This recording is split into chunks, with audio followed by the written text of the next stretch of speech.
Hi, Grandma here, and I'm reading The Golden Goblet, and I'm in chapter 10, but I'm only going to read a middle section. It's a pretty long chapter. And I'm beginning on page 154 toward the bottom. And Ranofer has come to the conclusion, after spying on the three villains, that Gebu was not stealing anything. He was doing nothing whatever but live a stonecutter's routine life. No doubt Pharaoh had paid him more than usual for the temple work. Whatever the explanation, the continuing signs of wealth were not due to stolen gold. So Ranofer reasoned and could find no fault in the reasoning, however much he wanted to, until one night when he was awakened again by the squeak of hinges. He lay still, listening to the stealthy pad of Gebu's feet on the stair and across the courtyard, feeling the usual tingling thrill down his spine as the gate latched softly, and he knew Gebu was out in the dark street, moving among the nameless evils of the night on one of his unknown errands. What kind of errand could that be, that he would brave even demons and kefs to accomplish them? What could conceivably be that important, especially to Gebu? As far as Ranofer had ever been able to discover, nothing was important to Gebu excepting gold. Excepting gold. Ranofer sat straight up on his mat and stared into the dark. Gold. Of course. Gebu was after gold. Why in the name of Ammon had he not realized it before? This was when the thief was doing his thieving. Those squeaky hinges were the answer to everything. They explained the inexplicable. They wiped out the contradiction between Gebu's innocent daytime behavior and his mysteriously increasing wealth. It was no wonder, Ranofer thought disgustedly, that all his spine and Hecate's and the ancients had gained them nothing. Everything was happening while they slept. What exactly was happening, though? Who was Gebu robbing? Could he be climbing over courtyard walls, creeping into rich men's houses, prying into their storerooms and treasure chests in the dead of night? Ranofer could not picture it. As well picture a block of granite wafting like a feather, or a hippopotamus slithering like a cat. Rich men had guards about their courtyard, and light dozing hounds, and servants who slept across the storeroom door. Just one of Gebu's heavy footsteps, even at his stealthiest, they were audible, and the whole household would be shouting the alarm. Could he be stealing from some gold house then? But there were guards at all the gold houses too. The palace? Ridiculous, impossible. Where then? Ranofer asked himself, exasperated. Where does he go when he sneaks out like this? Where is he going this minute? The question resounded in Ranofer's mind as if he had spoken it aloud. Slowly his eyes turned toward the gate, barely visible in the shadows of the wall. If I follow him now, he thought, I could find out.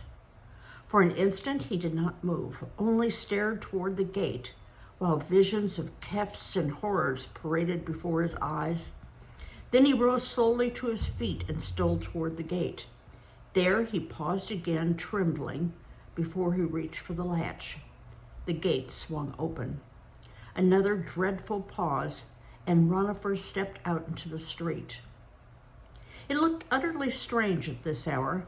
The moon had already set, and the darkness was profound. Not a torch flickered anywhere. Not a gleam of lamplight shone from any house. Straight above were the stars, but their brilliance served only to emphasize the blackness of Egypt here below. What faint light they shed fell gloomily upon some roof corner, or a waving strand of vine, transforming familiar daytime shapes to eerily unfamiliar phantoms. Gebu was not in sight. I waited too long, Ranofer thought. He could be streets away by this time, and I don't know which way he went. A voice inside him said, "Coward, you're still simply making excuses." "But I promised the ancient I would never follow at night," Ranofer told the voice. "I gave my word." "Coward. Here is your chance at last, and you're afraid to take it. You're afraid." "Yes, I'm afraid," Ranofer thought desperately. But he could not endure that voice any longer. Tucking his head down as far as it would go between his hunched-up shoulders, he darted down the black street, in the direction of the river. Whether it was the right direction or not, he had no idea. Gebu might have gone the opposite way or followed one of the dozen crooked alleys across the city toward Winneman's house. Yes, would he not have done that? Ranofer whirled and doubled back, casting a shrinking look over his shoulder as he did so. He saw nothing but blackness, heard nothing but the light staccato of his own frightened feet. I must say a charm, he thought, as he peered through the darkness for the darker rectangle which would be an alley's entrance, turning his eyes every instant to this side and that, for fear some unknown thing would pounce upon him if he did not keep watch. "Avaunt, ye dead men!" he whispered hastily. "Who comes in the darkness, who enters stealthily with nose behind, face turned backwards?" The whispers changed to an uncontrollable chattering of teeth as Ranofer halted beside the narrow panel of blackness he was seeing. The alley was darker than the street, much darker and much more frightening. If that were possible, gingerly he stepped into it. "Avaunt, ye dead woman, who comes in the darkness, who enters stealthily with nose behind, face turns backwards." The very words he was saying frightened him into a drenching sweat. They conjured up so clearly the horrors that might be creeping up behind him now. This minute, or lurking behind him, behind that object near the wall, whatever it was, or hovering just over his head, with withered hands stretching out to seize him. Ranofer whirled in a panic to stare behind him and above him, at the same time stumbling back away from the unknown object near the wall. At that instant, 3 things happened. A blow behind his knees knocked his feet from under him and sent him sprawling. Something soft and bodiless rushed past him even while sharp claw-like fingers seized his shoulders in a dozen different places, and the night was rent by wild and eerie screech. Ranofer tried to scream, but he could not. Or else he screamed and could not hear it over the hideous reverberations of that other noise. He tore himself free from the clawing fingers, half fell, half threw himself out on the alley, and by the time the last shivering wail had died away, was tugging at his own gate. One last agonized glance backward as he flung it open showed him a lean, gliding shape on the top of a wall, silhouetted against the stars. Then the gate slammed behind him. He leaned against it, trembling all over and too weak to walk another step. After a while, he went shakily to his mat and dropped upon it.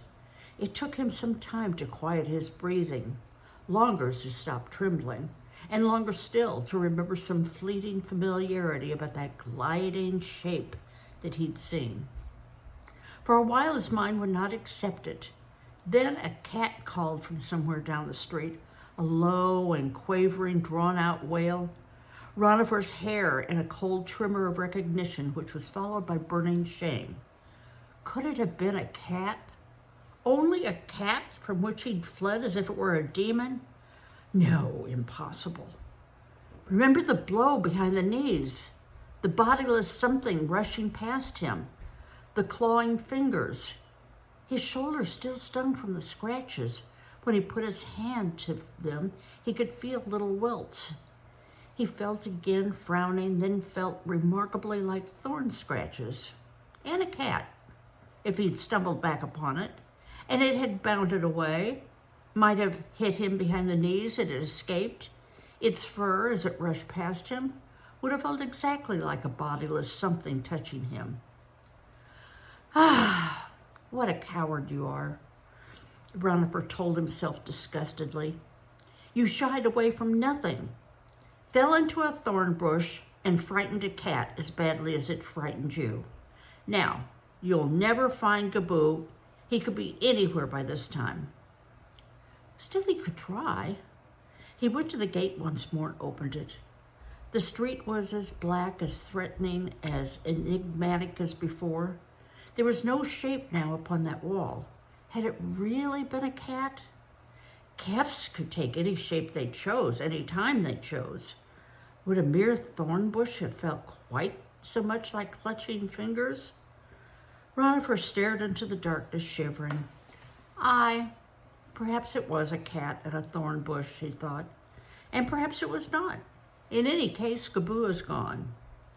He stepped back and closed the gate, making sure the latch caught securely. Just because there were cats in the world did not mean there were not calves also. One was as real as the other, and both were abroad in this hour. He did not care to encounter either again tonight. Next time the hinges squeak, I will follow, Ranofer thought as he went back to his mat. The very next time. There was no next time.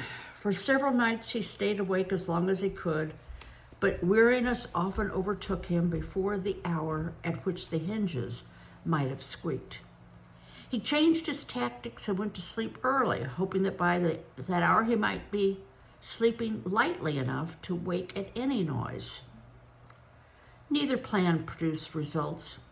He suspected there was no noise to hear. After all, he thought exasperatedly, I cannot make the hinges squeak, even if I stay awake all night. It is simply that Gebu is not going out. He had mentioned nothing of his nocturnal fiasco to Hecate or the Ancient, and now he was glad, very glad. It was enough to endure his own humiliating knowledge that if he had started after Gebu sooner, or pursued him faster, or been braver, all the mystery could have been unraveled now. A fine spy I've turned out to be, Ranofer told himself. I am as great a bumbler as I am a coward. The Ancient was right. I would be better occupied in learning the stonecutter's trade as well as I can. It is at least a way to earn my bread when I am a man, and no doubt I shall never be a goldsmith. Smothering the range of protests that rose in him, in spite of all reason, he set himself drearily to improving his skills at stonework, observing the methods of the craftsmen, trying to understand the running of the shop. When Pi sent him one morning to the scroll room and told him to set the shelves in order, he studied the drawings as he worked, noting the design for a further temple addition, comparing the plans for a royal shrine or two, and marking the variations in several tombs. One of these latter drawings contained a detail he found in none of the others, either a truncated passage or a small room in a location which seemed either senseless or mistaken. He puzzled over it a while, forced himself to think of possible explanations, in spite of his usual boredom and utter lack of interest in what its purpose must be. None of the explanations fit, and he threw the scroll down impatiently. And I'm going to stop there, and I will continue the next time. Bye-bye.